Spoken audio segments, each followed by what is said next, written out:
You're listening to There Ought to Be a Law, the Center for Auto Safety podcast with Executive Director Michael Brooks, Chief Engineer Fred Perkins, and hosted by me, Anthony Cimino.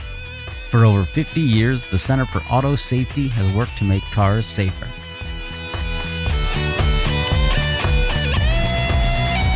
Hey everybody, welcome to your favorite visual podcast. Nah, I'm just kidding. It's audio only because apparently we all just discovered we're not that good looking or something. Is a very strange conversation behind the scenes. Anyway, let's start off with some good news from our friends NHTSA. I'm going to quote from an article they have on their site. NHTSA projects that traffic fatalities declined about 6.3% in the first quarter, with 8,055 lives lost. This is the 12th consecutive quarterly decline in fatalities, and the estimated quarterly fatality rate is the lowest in 6 years. Now, I don't know if this is accurate, but that 6.3% decline is also almost in line with how many less cars Tesla has sold. Come on. Nah, I don't know. That's definitely not the reason, Okay. But we'll see. But this is a good news, right? Yeah, it's great news. I mean, it's the lowest rate of fatality rate we've seen since 2019. So, I guess one could infer that we've kind of gotten past the spike we saw in the pandemic. Right. Yeah, because from another article we have here from the Insurance Institute for Highway Safety, they're talking about poor mental health, police cuts fueled pandemic spike, and impaired driving deaths. So we've talked about it numerous times on the show how during COVID, you guys remember that? It was so long ago.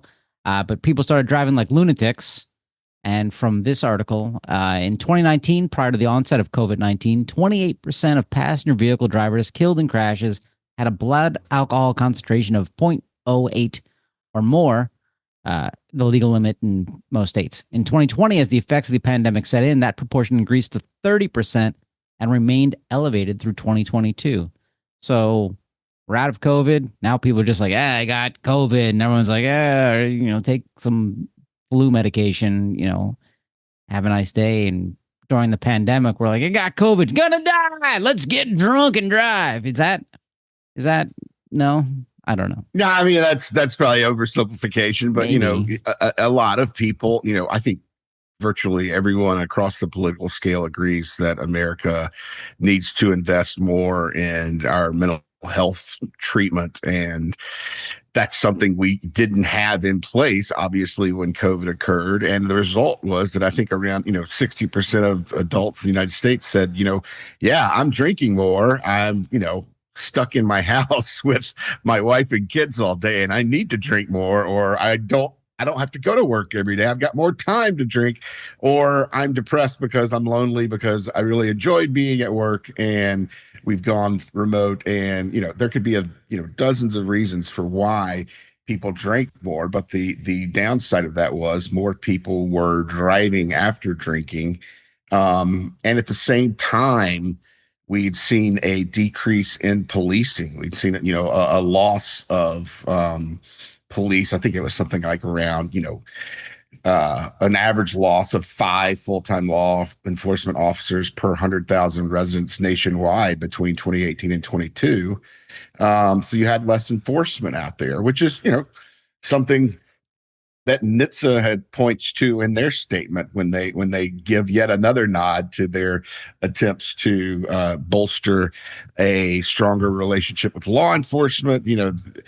NHTSA, I think we discussed this a few weeks back, and may have been my gaslight of the week one week when NHTSA came out with a report and leaned heavily into law enforcement as a way to prevent deaths on the road, which I don't disagree at all that enforcement can lead to a lower death rate, and you're going to get more drunks and impaired drivers off the road, and many other things, can happen with increased enforcement on the road, less speeders, less reckless driving, and that sort of thing. But at the same time, I always want to point out that NHTSA's job isn't to be, to enhance the American police state or enforcement. It's, they also have a responsibility, which is I would argue, their main responsibility to ensure that vehicles are safe. And that's something that, they were failing on in the years leading up to the pandemic. And, we still have issues with the way they've proceeded and are continuing to proceed in the areas of rulemaking that we think are ripe, but that the agency simply hasn't moved on. But this is something, this report from the Insurance Institute is, really confirmation or scientific confirmation of something we already knew, and that NHTSA had pointed out many times that, impaired driving, it was a major cause of the spike in fatalities during the pandemic. And then going back to NHTSA's announcement of the first quarter this year, which is a great news and everything, I noticed in their, I don't know if this really qualifies as the gaslight of the week, but I noticed in their final paragraph, they say the fatality rate for the first quarter decreased to 1.05 fatalities per 100 million vehicle miles traveled, down from the rate of 1.13 from the same time in 2024.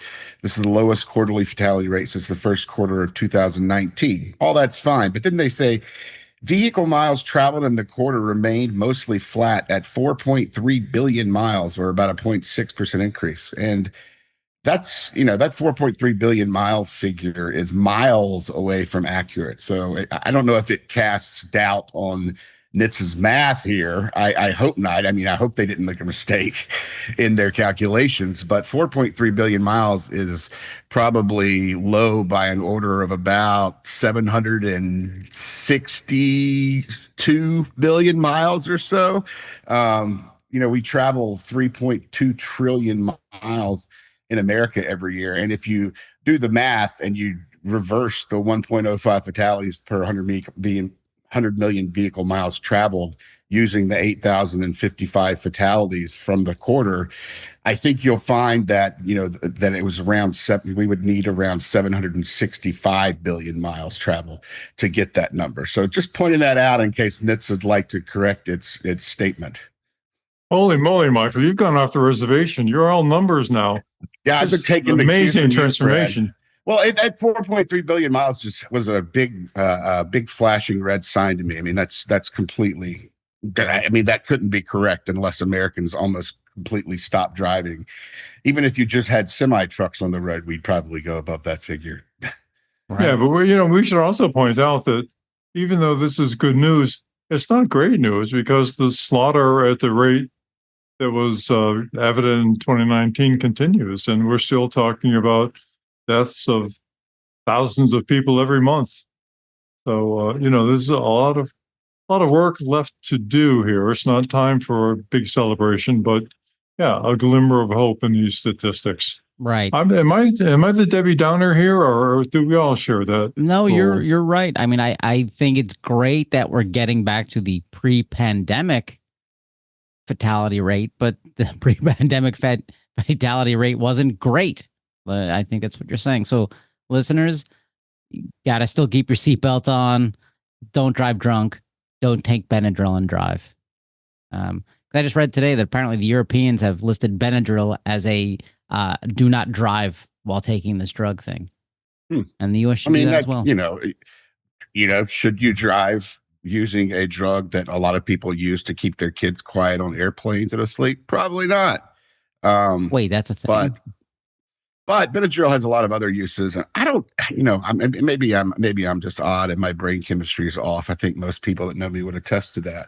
But it's like Benadryl has a lot of other uses, like preventing people from going into anaphylactic shock after a bee sting or some other type of allergic reaction. And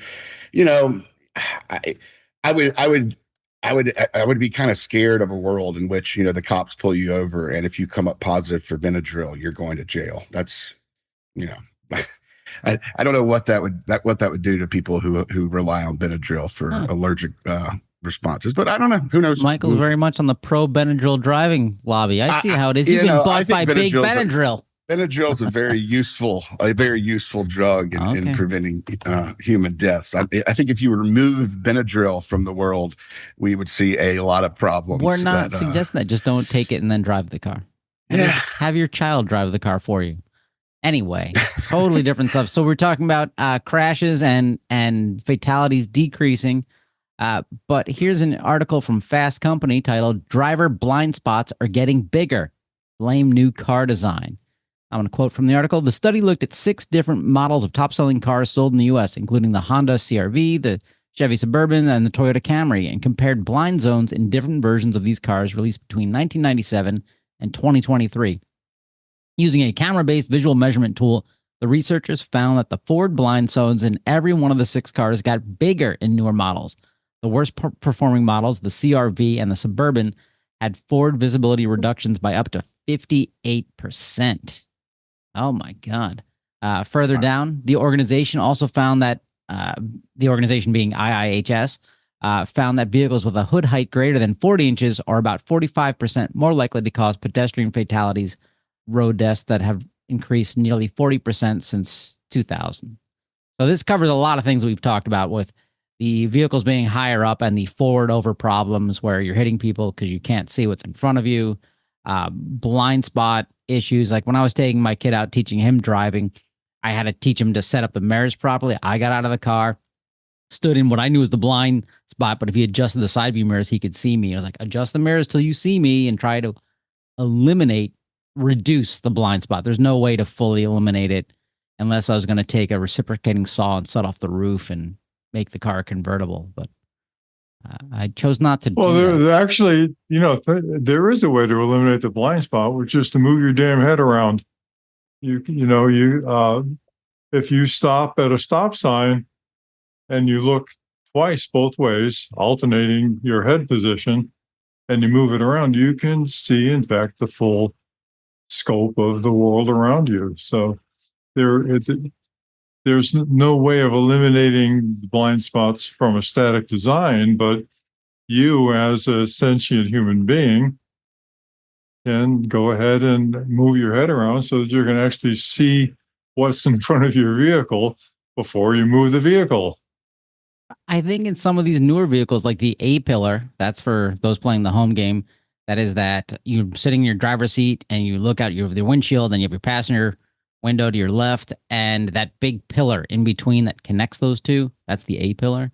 That seems to have gotten bigger or in some cases or reduced it. So now you got to stretch before you get in the car so you can move your head so far to see. Well, one reason it's gotten bigger is because they now contain airbags and curtain airbags, right? So there are a lot of variables at play here. Does the A-pillar contain an airbag? I know the B-pillars do. It can, but the A-pillar can, I think. But that also, there's also a roof crush standard that went into effect during this period as well that might impact that pillar size. It could be a lot of different things that impact pillar size. But there are a couple interesting things about this announcement. The first is Volpe, which is a NHTSA research center, did this study finding that in these, they took 6 vehicles. They took a Ford F-150, 3 kind of mid-size SUVs, and a couple of sedans. And across the board found that visibility was reduced, from, I think it was the 70s until 1997 until 2023, were the years they looked at. Visibility was reduced across the board and somewhat significantly, as much as 58% in some models. And when they're studying that visibility, they're looking at a 10-meter radius around the vehicle. And then that's how the base they use the models to decide what visibility has been lost. But I something that we didn't talk about. I think in April, IHS put out a study where they've developed a measurement technique. And I know the folks at Volpe have been working on how to measure visibility for quite some time now. And IHS developed a measurement technique where they have a camera and if you look at the IHS press release on this study, you'll see a kind of a good visual representation of it. They'll show a vehicle, basically moving down the road, and the blind spots for it are highlighted on an illustration. And you can see as the vehicle moves how the blind spots change. And for each vehicle, that's an incredibly useful thing to have. Volpe took that and used, it's a camera-based system of some sort. Volpe took that, popped it into these 6 vehicles, and apparently now they're planning to do the entire range of vehicles, hundreds of vehicles, to determine just how bad is this visibility problem. And all that just leads me to say, last year we supported a bill put forth by Representative Mary Gay Scanlon in the House called the Pedestrian Protection Act that would have mandated that NHTSA do, a rulemaking here to ultimately increase visibility in vehicles, because we've seen so many pedestrian and vulnerable road user crashes in the past few years. I mean, we had the pandemic that we just spoke of, but there's also a pedestrian and vulnerable road user pandemic that's going on, and doesn't show any signs of declining, as more and more bicyclists and pedestrians and scooter riders and other folks are killed. And a significant portion of those folks die or are injured because of low visibility in these giant cars we're making. And also, as the study shows, that the visibility it's not just the big giant heavy trucks that are part of the problem here with visibility. It's also your average sedan or mid-size SUV that's a problem. So visibility is something that we think needs to be increased, period, in vehicles across the board. And I think this research bears that out. Yeah, but you brought up a great point, Michael, which is that 100% of vulnerable road user deaths are caused by inadequate separation between vehicles and the vulnerable road users.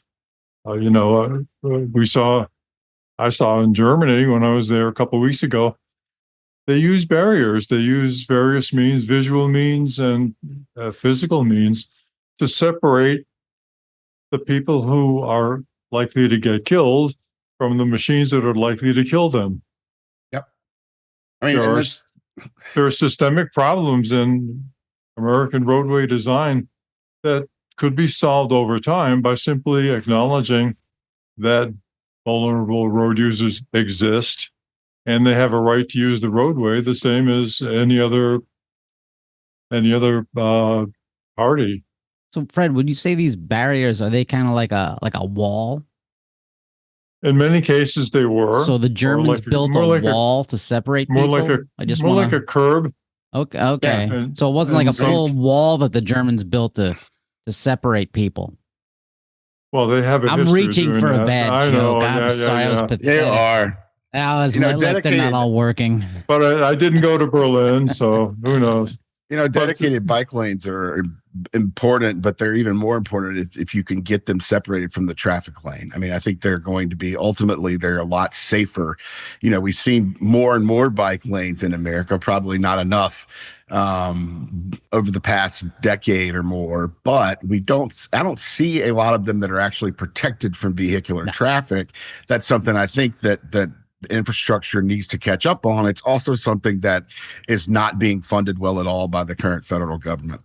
All right. Well, this is also an AV issue, don't forget, because they're being operated in city streets with no physical barrier or no logical barrier or no visible barrier between them and the pedestrians in the streets, which is just madness, but that's an aside. No, back to the flow. Not a total aside, because in this article, the way it ends, the GM basically saying, well, blind spots have increased, but we have things like blind spot detection and automatic emergency braking. GM's so cute. We have pedestrian warning things. And that's funny. There's my gaslight right there. Yeah, come on. That's what I'm doing. You. Nope, too bad. That's blind spot detection detects cars on each side of you, typically not pedestrians, and automatic emergency braking isn't required at this point to detect bicyclists or motorcyclists even. And, GM is part of the coalition that's trying to get the automatic emergency braking rule rescinded. So what the hell are they even talking about? Okay, that's your gaslight. That's pretty good. You stole it right from me, but that's fine. I got a better one. But what I like about this is they're saying, hey, technology will solve these problems. Whereas what's my favorite recall that we have pretty much every week? Rear-view camera fails. Yeah. And so these systems, they're using cameras and sensors that I don't think we've seen any blind spot detection things fail yet and be recalled yet, but give it time. So anyway, that's that's Michael's gaslight. Fred, what's your gaslight? Because I know you're stealing from my favorite well as well, but that's okay. I'm not worried. Oh no, I'd never do that, Anthony. Because Cruz is gone, so I can't really do that. So my gaslight this week comes from LinkedIn, which for those who don't use it, is a social networking site that's for business purposes for the most part. And there was a post there by, and forgive me if I get the pronunciation wrong, Nat Busey, who is Aurora's chief safety officer. And Aurora, the self-driving trucking company? Yeah, okay. Self-driving, yeah. I think. Yeah, but Nat used to be high up in the NHTSA research division before he went through the revolving door. Right. Went to the dark side. Okay. So quoting from that article, at Aurora, we take a transparent and thorough approach to safety, including adoption of innovative safety tools like safety case frameworks and safety management systems. It goes on to say that they should leverage safety expertise found in the Automated Vehicle Safety Consortium, best practices, and other voluntary industry standards published by groups such as SAE, ISO, IEEE, close quote. So, unfortunately, none of these industry standards are actually standards. They're actually qualitative essays and suggestions, kind of a nod and a wink about what you might do if you want to, but you don't have to do it. And the reference to UL, which he includes, is clearly gratuitous because they've not hired an independent team to perform an audit. And if you just kind of pick and choose the parts that you like from UL 4600, you are completely denying the purpose of it, which is to do a comprehensive analysis of your safety case. As evidence of Aurora's transparency and thorough approach to safety in the post, Mr. Busey then goes on to reference a paper by Waymo, a completely different company. That particular paper has itself been a past Gaslight nominee because it basically tries to justify something that can't be justified. But how does this contribute to transparency at Aurora? Does transparency mean you look right through Aurora to what Waymo's doing? This is a really curious post. But moving on, if Aurora is transparent and thorough, then should have no problem referencing their own work, sharing with the public their entire safety case framework, key safety indicator metrics showing steady progress over time, safety metrics targets, presumably met before deployment, and their safety case review process, focusing on competence and independence. Haven't seen any of that. So, or claiming transparency by referencing a different development team's problematic justification for eluding actual safety design, which, by the way, is just the opposite of transparency, while referencing a thinly disguised PR release for safety claims, rather than referencing an actual safety design and making specious claims about conforming to safety standards that don't actually exist. I give my first joint Gaslight nomination to both Aurora and Waymo. No one could generate this much Gaslight alone. That's pretty good. I mean, guys, I'm going to be a winner this week, Anthony. I don't know. You guys are honestly neck and neck. I mean, Michael gets bonus points for literally stealing it out of my mouth while I'm doing it. Oh, he does not. He does, negative but points. you've got the Waymo in there, which is a classic. But I'm going to tell you guys, I didn't let you know ahead of time, but I changed the rules this week on Gaslight. See, mine is not a gaslight. Mine is a mood lighting. That's right. I'm doing a positive one to our friends at HSBC. Sure, they're a bank that was once involved with helping drug cartels launder money, but they came out with a report. Allegedly? No, they were caught. I think they were caught. Yeah, I think they were. Yeah, they were. Allegedly, I guess. I don't know, just in case I'm wrong. But they've been listening to me. Their analysts have been hearing me say, "Hey, the math doesn't work on robotaxis. There's no there. There's no business case there. It doesn't work." And I broke down numerous times in the show the back of the envelope math saying this will never happen. And these guys sat down and did real math. And I'm going to quote from it saying, this report from Business Insider. In a Monday note, HSBC analysts suggested the idea that robotaxis would be more profitable than their human-driven counterparts was based on a misconception. That's a nice way to say it. It's based on bullshit. Although robotaxi operators do not have to worry about the cost of paying a driver's wage, aren't Uber drivers like a independent contractor? They said that the driverless taxis face a slew of overlooked extra costs that would likely cut into profits. According to HSBC's analysts, those include parking, charging, and cleaning fees, as well as teams of remote operators to intervene when things go wrong.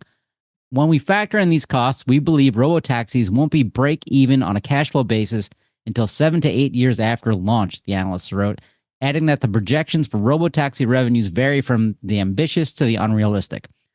I think 7 to 8 years after launch is highly speculative and super optimistic because, again, Alphabet is not being totally clear on how much money they've set on fire with Waymo, but it's well over $10 billion.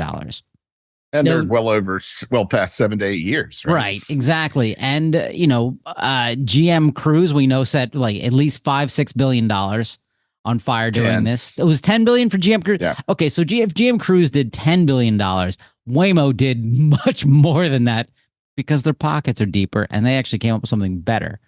So I give my mood light to HSBC analysts, but at the same time, I'm going to gaslight them because their 7-8 years things. That's just somebody in their investment banking department being like, we can't tell them the truth that this is all BS. So it's a mood light gaslight. I win. You do not. You don't even come close. You did. I will mute you. You are not. You don't. You're not even called onto the field. I like this, Fred. How did Anthony become judge and jury? Well, right? Look, you guys, you let me. This is how revolutions start. So this is I wish we could link to this article, but unfortunately we can't, it looks like. I couldn't find the HSBC actual report either. I assume that's something that you have to pay a lot of money to receive in your inbox, but I would have been interested to see what else that was in there, since they were one of the few analysts that's willing to tell the truth about all the things that are coming out of the mouths of autonomous vehicle companies. Yeah. Hey, you don't want to get in the way of a gold rush when you're a promoter. Right. That's true. Artificial intelligence, it's going to take over the world. So are my pet rocks. Indeed. I love pet rocks. Hey, did you see the MIT report that says that actually proves, based on the report, that reliance on AI causes permanent loss of cognitive ability, particularly ChatGPT? Very interesting article. That is awesome. I would tend to agree, having interacted with some folks who over-rely on ChatGPT. That is amazing. Hey, we know, listeners, that you're not reliant on ChatGPT because you know what ChatGPT can't do for you? Can't go to autosafety.org and click on donate. Well, maybe it can. I don't use this shit. But you can go there and click on donate and we'll keep doing this. So thanks. So related to this, let's jump back over to MSN or Reuters, I guess. Talking about, now this is a surprise to me. This is an article titled U.S. Auto Safety Nominee Calls for Active Oversight of Self-Driving Cars. My head is exploding on this. I don't get it. I'm so confused. Jonathan Morrison, the chief counsel of NHTSA, will testify to the U.S. Senate that autonomous vehicles offer potential benefits, but also unique risks. Quoting, NHTSA cannot sit back and wait for problems to arise with such developing technologies, but must demonstrate strong leadership. That's what Morrison said in his written testimony that I guess is later today or tomorrow? Today. It's actually should be starting any second. Yeah, so that's by the time everyone hears this podcast, it will have been yesterday. So I'm shocked that he came out there and said, hey, I get the impression from this that he's like, maybe we should put some limits on autonomous vehicles. Maybe we shouldn't put the cart before the horse. Am I reading that correctly, Michael, or is this just fluff? It's hard to know from the little snippet we got from the Reuters article. Actually, his testimony has come out while we were talking here. And, there's, a lot of people point towards, Morrison was kind of the signatory on this letter that went out to Tesla saying, the way you are compiling and describing the safety of your vehicles is incorrect and wrong. And that was, NHTSA was completely correct in that instance. Tesla has been fudging its data, as long as they've existed as a company. But there's also a push that I don't think you can, in his testimony, he says, NHTSA can't sit back and wait for problems to arise with developing technologies, must develop strong leadership. And for AVs, this means deep and sustained engagement with industry, state and local governments, and technical safety experts. It also means creating a safety framework consisting of guidance and, yes, regulation. Ding, ding, ding. See, that's the word we want to hear. Because as Fred discussed earlier, guidance is unhelpful. Manufacturers can ignore it. And Fred may discuss this again later in the podcast. But that's something, creating actual regulations that force good behavior in circumstances where we know bad behavior is likely to take place is critical. If you've looked at the history of the auto industry and know anything about it, you know that there are times when industry actors get the stars in their eyes, and more likely the dollar signs in their eyes, and make decisions that negatively impact consumers while positively impacting corporations. And that's ultimately where the federal government needs to step in and ensure consumer safety, even if it costs manufacturers a little bit. And that's what we're hoping. I don't foresee a lot of problems in this nomination. I think he'll probably be confirmed as the NHTSA administrator. We are, it's hard of course, we would love someone walking in the door who is going to be very strong on regulations, very strong on enforcement, and put the manufacturer's feet to the fire. That's probably not going to happen with a Trump nominee to a safety agency.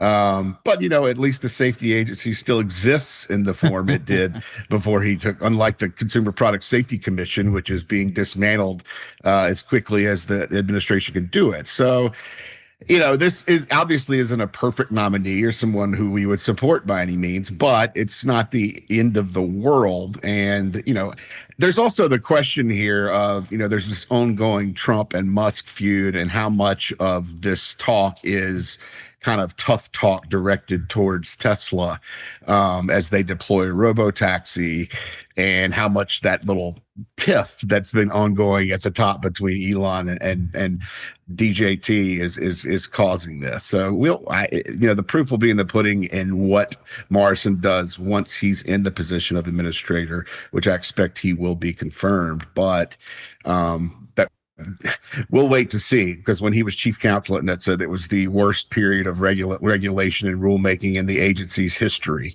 So he's got a lot to prove if that statement saying that he's willing to regulate is going to be borne out in reality. So this is a glass half full of arsenic scenario. All right. So you said the word, so we're gonna have to talk about it. You said Tesla.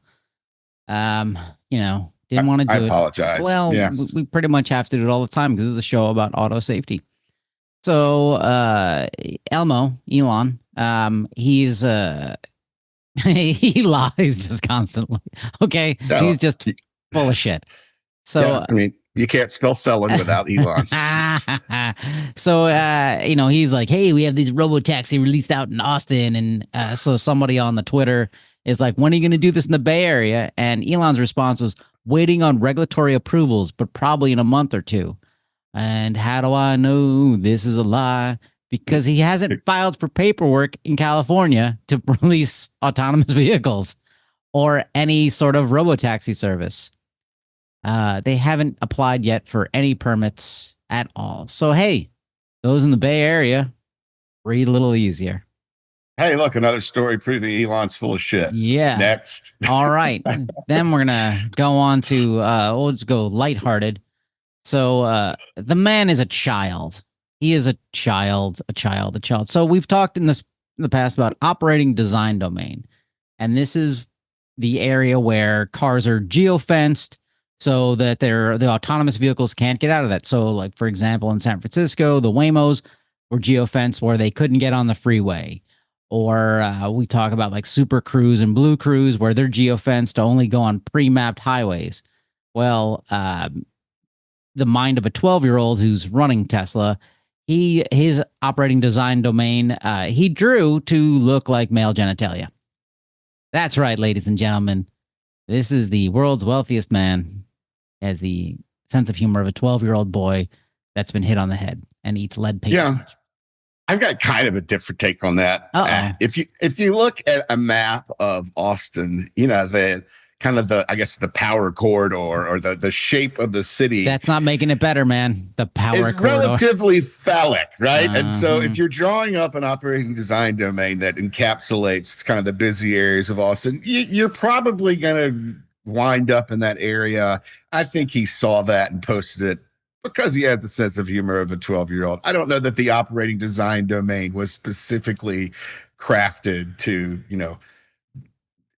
look like a cock and balls. 420, man.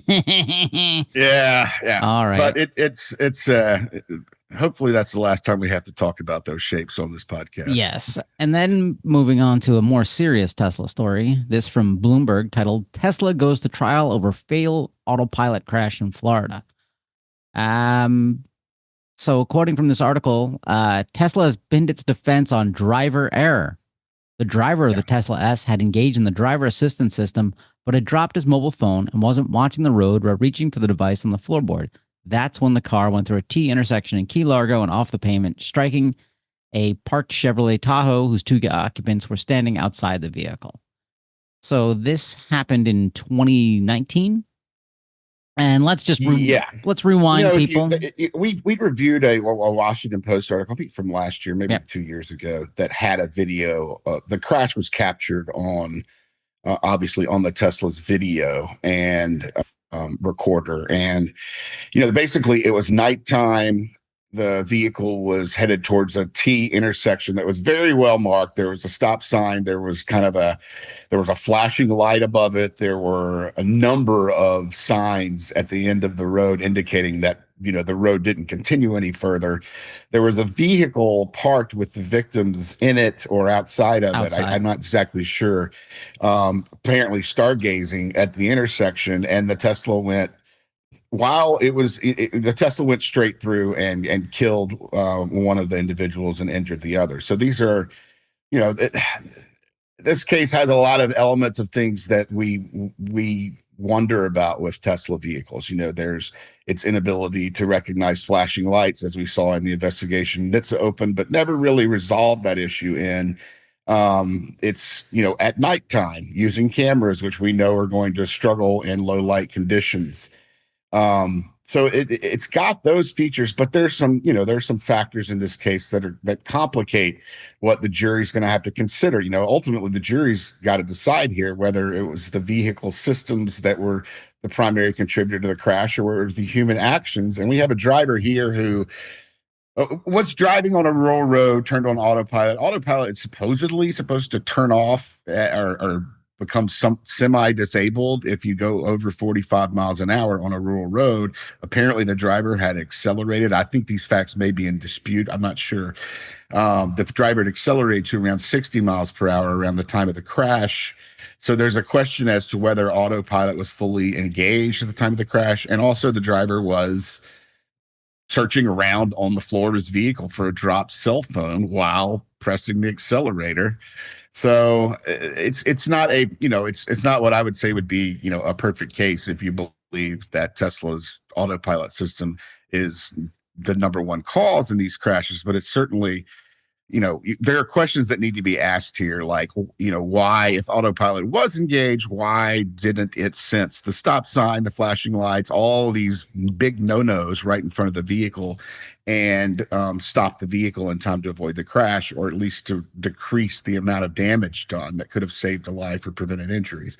So it's going to be a very interesting trial. I believe they've just picked the jury and are starting this case this week. So we'll have more information on it over the coming weeks, as long as Tesla doesn't settle. Yeah, I just want to remind viewers this crash happened in 2019. It's 2025 currently, so he You got to Yeah. rewind. This is pre-pandemic, 2019. This is Elon Musk on 60 Minutes being the car drives itself. Yeah. These cars drive themselves. He's completely repeating this all the time. Tesla has posted a doctored video on their site showing the car driving around by itself, no human intervention, parking itself. All of that has come out, was all faked, didn't happen. So I don't think it's totally unreasonable for the average consumer to think the car drives itself. It was Nope. not full self-driving supervised, which NHTSA forced on Tesla recently. It was Elon saying everything's great. It was him appearing as Iron Man's friend in movies. It was, everyone thought this man must be amazing and genius. And then just fast forward a few years and he's doing a Nazi salute. So, related to that, I'm going to ask Fred to unmute himself. Michael, isn't this an important case simply because the discovery files will be available to the public for the first time again? I don't know that that's going, the discovery probably, a lot of that will probably be under seal. But the public parts of the trial will, I think this will be one of the first trials that really digs in deep on Tesla's autopilot operations and, you know, how they contribute to the human, the automation complacency and the things that happen to the human who's relying on the Tesla system. And it's also, you know, I think one of the most interesting things and one of the things that we're really worried about in this situation, you know, Tesla's made a history of blaming the human. Every time someone crashes an autopilot or full self-driving, Tesla's going to say, well, we warned them that they had to responsibly look at the road the whole time. We popped that up. But at the same time, we all know Tesla's putting out conflicting messages on Twitter and Elon pretending that the vehicles drive themselves for years and all that sort of stuff. So getting that information in front of a jury and seeing how the jury responds and is really the meat of this trial. It's kind of a man versus machine trial to see who really deserves the blame for these kind of crashes. And this is a difficult case. Like there's certainly problems on both the side of Tesla and the side of the driver who was, you know, clearly doing some things that are not safe if you're responsible for monitoring a vehicle's performance. So it's going to be interesting to see how it turns out. And let's go from this. I think this is a good transition into the Tao of Fred. Oh, thank you. Because it's safety requirements versus industry standards. Yeah, so we talk about this a lot, but I just wanted to elaborate on it a little bit. The industry talks about their conformance to existing safety standards as perfectly fine, and then they put these things on the road. So what does that really mean in terms that are hopefully are more easily understood? So as an example, Anthony, have you ever seen a speed limit sign that says something like school zone, safe speed 15 miles per hour? Yes. Okay.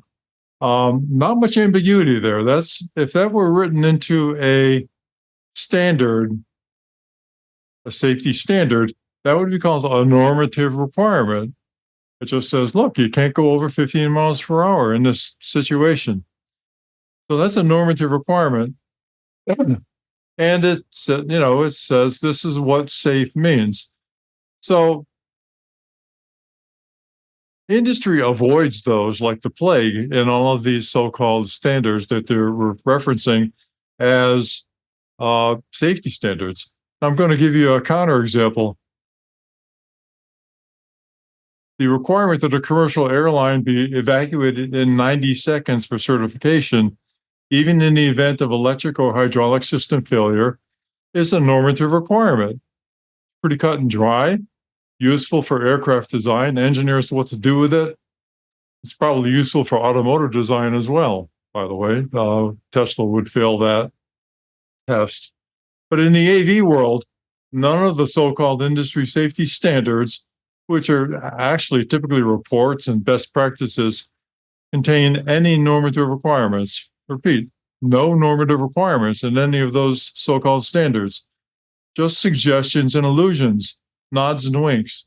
This is because the working groups that develop these documents are staffed almost completely by engineers for AV companies that don't want to be held to objective normative safety standards. So when someone suggests that conformance to AV industry safety standards will provide acceptable safety, actually, they're just wrong, whether or not intentionally. For example, the AV industry is relying on an engineering definition of safety, which is stated in ISO 26262 as, quote, absence of unreasonable risk, close quote. This is actually a legal term that might be useful in a courtroom, but it has very little applicability in engineering. How would you put a number on this? What is an engineer supposed to do with this information? Right. But going back to that school zone, if you follow the AV industry example, the speed limit sign would say school zone, speed limited to absence of unreasonable risk. All right? Does this make any sense? Probably not. No, it feels like it was written by a shady lawyer.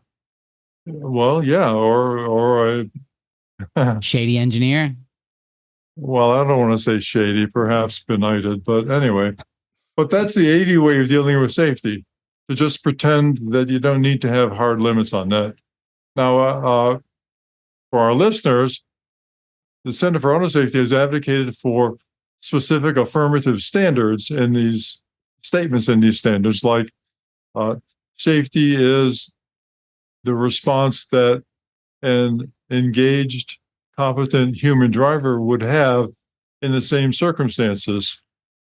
It was shouted down, and most usually in a vote of about 20-1. But you were that one, weren't you? I was that one, yeah. So, what would an objective normative safety standard be? Well, for example, all safety critical AV logic associated with vulnerable road user interactions shall be dual fault tolerant, meaning if one thing fails, the other will, save the life of the pedestrian. That's a reasonable standard. Every car, every AV on the road should conform to that, but none do.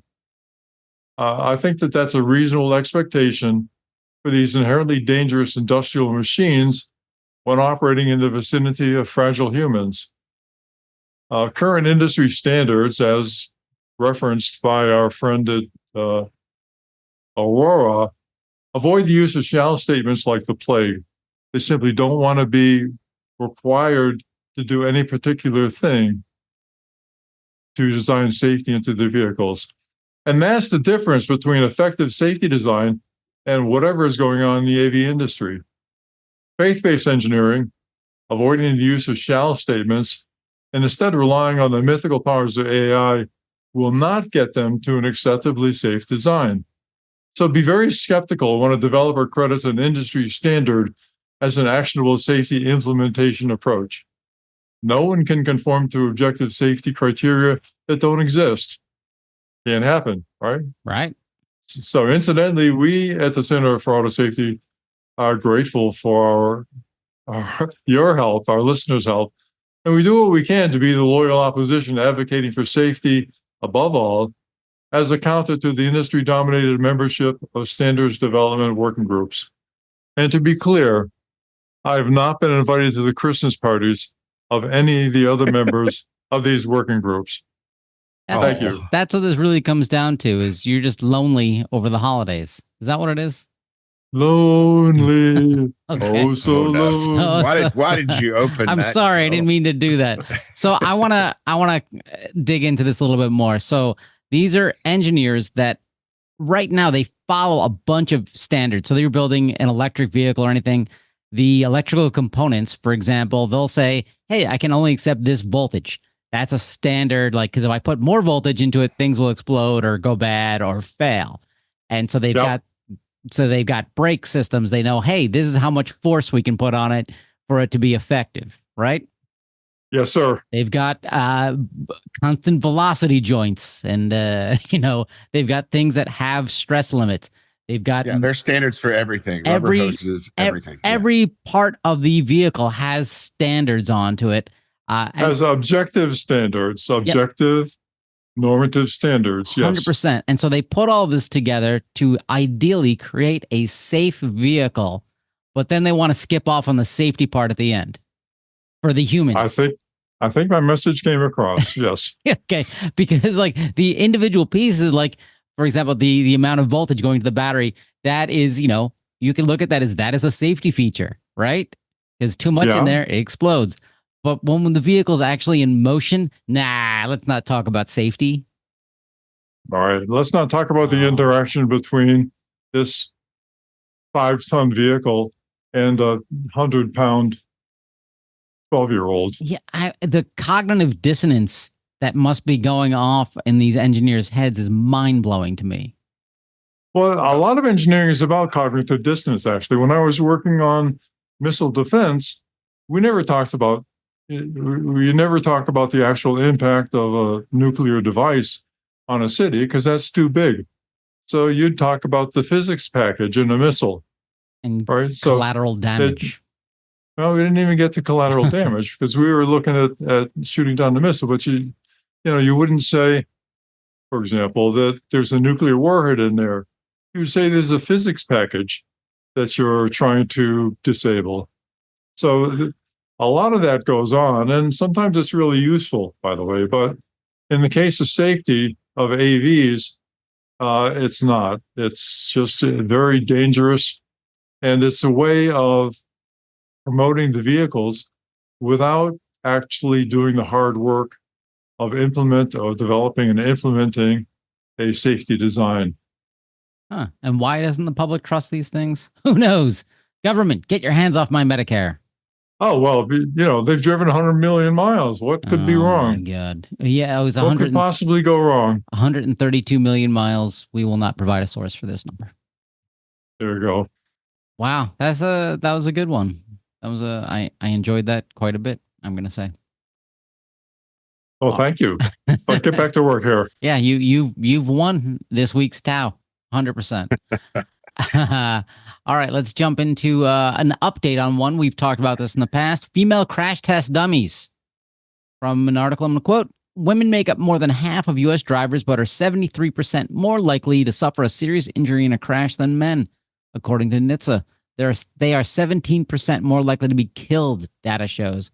And we've talked about this, whereas the standard crash test dummy doesn't fit any of the three of our physiques. And it's a 5'10", 175-pound male. Is that right? 175 pound, something like that. I think so. Yeah. And so a couple senators got together and they're like, hey, let's change this so we can actually test crash tests for women and people who don't fit this 5'10", 175-pound male. I think it's a good thing. Yeah, who really loves this bill is Humanetics, right? Because they'll be making the dummies that, are going to have to be modeled on all sorts of different body types. The more body types, the better for them. The Insurance Institute weighed in on this and said, maybe that's not the way to go. Maybe we should be looking at simulation modeling type things as a far less expensive and probably just as effective solution. I can't pretend that I know enough about the entire area to come down on one or the other. All I know is that there are a lot of different body types out there, child body types, female body types, even male body types that are different than the normal one, that aren't being properly protected in crashes because they're not being tested for in the development of these cars. So anything that makes this situation better is probably a good thing, and whether that's more dummies or more modeling, I'm probably going to be for it. Well, I want to point out this: most drivers are women, so for using men as the standard for the crash test dummies is kind of odd. Yeah. Number one, but number two, no simulation should be trusted unless it's grounded in experimental data. Every simulation is doomed to succeed, because the engineers keep working on it until it gives you the results that you want. But unless it's been grounded in experimental data, It's really questionable whether or not you should do it. And I could give you some scary examples from finite element analysis, but I won't. Time is short. Thank you. I'd also like to point out, but that this is odd, but IIHS on all of their job applications say that you must be 5'10", 175 pounds. So, could be that. I don't know. All right, let's do some recalls. Before we get into recalls, this is my Jim Farley section of the show. Hey, Jim. How you doing? Listening to the show? How's things in Dearborn? Oh, that's good. Little hot. Yeah, a little hot here too. Anyway, Jim Farley, the CEO of Ford, is always invited on this show. And this is an article from the Wall Street Journal. Ford breaks annual record for safety recalls within first 6 months of the year. That's right. Ford Motor has recorded more safety recalls in the first 6 months of 2025 than any car company ever has in an entire calendar year. Through the end of June, Ford issued 88 safety recalls, according to federal data. The next closest manufacturer this year at 21 is recreational vehicle company Forest River, which has been plagued by manufacturing errors. Since 2020, Ford has either reported the first or second most recalls in the industry. Does this mean that they're producing unsafe vehicles, or does this mean that they're more proactive than their competitors? I think what this particular year's numbers mean is that NHTSA and Ford entered a consent agreement in November of last year that around 35 of the recalls that Ford has put out this year are actually redos. They're recalls where the remedy didn't really correct the problem. And so they're essentially under order by NHTSA to correct those recalls. So that certainly inflates their numbers. But even without those 35 recalls, they're leading the pack by a long way. And that's partly because under the consent order that they entered with NHTSA, they are having to upgrade a lot of their data systems, their communication systems, their low voltage electronics design and evaluation systems. Like there's a lot of things that Ford is required to do, because essentially what happens when NHTSA does a consent order like that, or a consent agreement, is they say, oh, we're fining Ford $165 million. Well, $65 million is paid immediately, but 45 of that million is going to improve Ford's internal systems to make sure that they're able to conduct better recalls. And then if Ford does everything right, they get that last $55 million back. So Ford is, it's incentivized to do a better job on recalls so that it can not just get $55 million back, which, is a lot of money to us, but not that much to Ford. And I think that's, in this case, it's kind of a good story in some ways. It shows that NHTSA enforcement, and when NHTSA really, cracks down on a manufacturer's recall processes, we can see great results. And, everybody's going to benefit here ultimately. Ford's customers certainly are, because they're going to be having their vehicles actually fixed, rather than getting recall remedies that continue to leave them in danger or at risk. And hopefully this will make Ford's processes better in the future so that they're not leading the recall sweepstakes every year. Wait, so NHTSA fines Ford $165 million. And now the average person, you think Ford's got to write a check for $165 million, but you're telling me no, they only have to write a check for like a third of it? See that. Yeah, you see that in almost all of the NHTSA consent agreements. Essentially they come to a decision on what the total fine will be for the manufacturer, but then they say, well, you're going to pay this much now, but if you put these things into place, and you can use some of this fine money to do that, right? 55 million, I think it was, maybe 45, to put these systems in place to make your recalls better. Then, and you show us, they're going to have an independent monitor that Ford has to employ to evaluate all this, to make sure that Ford's, dotting its I's and crossing its T's. And then a few years down the road, NHTSA will come back and say, okay, we're satisfied. You did better. We're going to waive that last 55 million or whatever it is.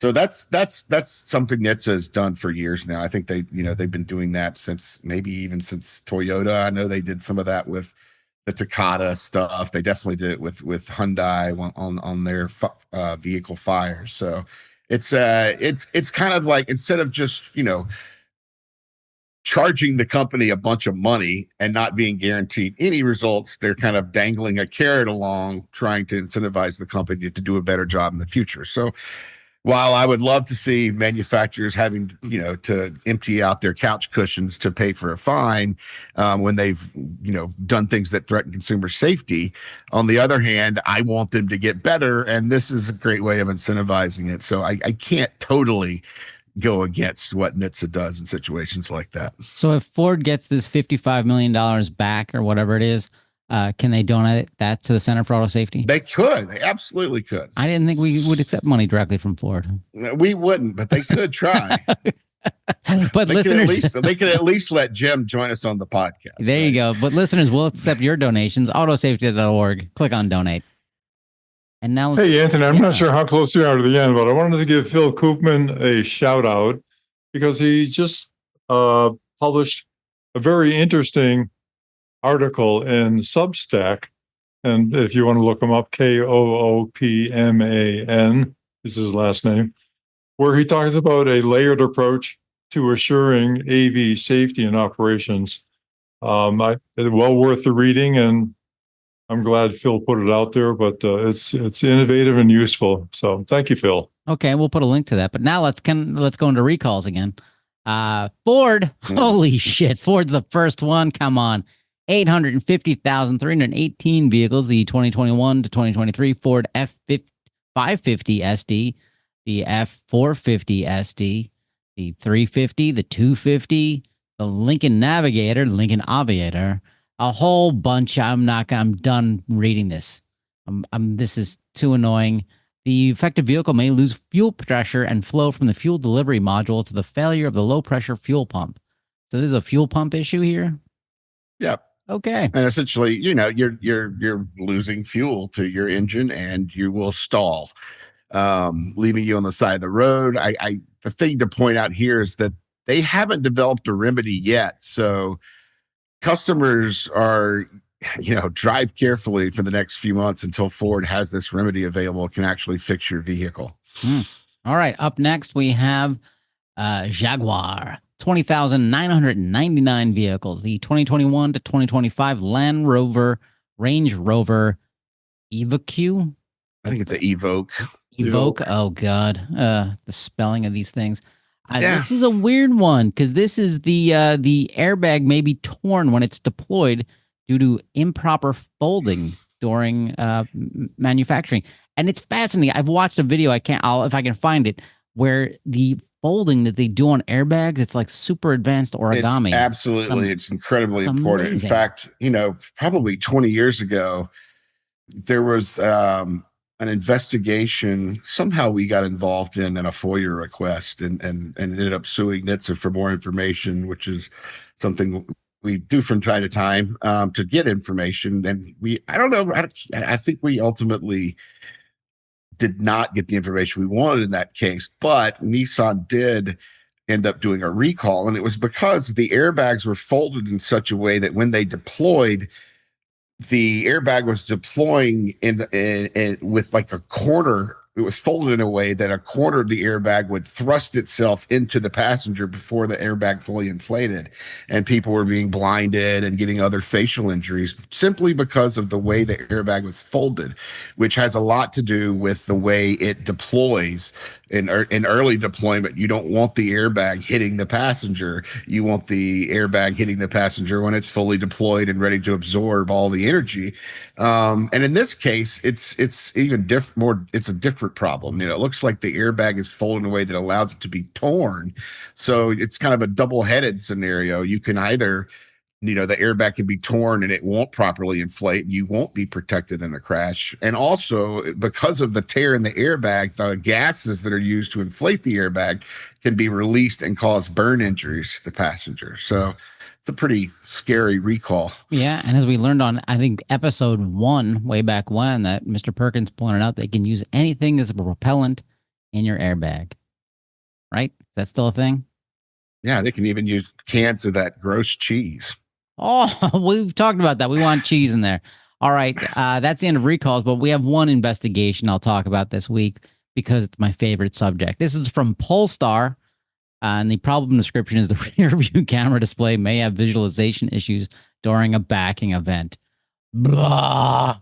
Come on, guys. We look forward to this recall. This is a recall query. So NHTSA is like looking at a Polestar because the recalls are bad. And what happened is Polestar, there have been a lot of incidents reported to NHTSA. It's only a population of 28,000 vehicles. And so they recalled them in June of last year and put out a safety fix. It looked like a software fix, right? So a cheap fix. As soon as they put that out and started repairing vehicles, people continued to complain. It didn't fix anything. And so then Polestar said, oh, okay, in April of this year, just a couple of months ago, Polestar said, okay, we screwed that up. We're going to put out an additional software update to fix this problem. But then as soon as that update went out, NHTSA continued to receive complaints for consumers who weren't having rear view cameras operable. So at this point, Polestar, and it looks like they met earlier this month, the Office of Defects Investigation at NHTSA and Polestar said, yeah, our recall remedy this second time didn't work either. So NHTSA is opening this investigation to figure out what exactly is going on here. And I'm wondering, given that software updates are not working, if there's not a physical or design or engineering issue that's going on here that software can't really touch, and that might be a little more expensive for Polestar to do. We will see. All right. And that's our show. Fred, do you have any last words? I'm thinking of two specifically. Goodbye. The little answer I was looking for was Piggly Wiggly. Piggly Wiggly. Oh, damn it. All right. Till next time. Thanks, everybody. Bye-bye. All right, bye-bye. For more information, visit www.autosafety.org.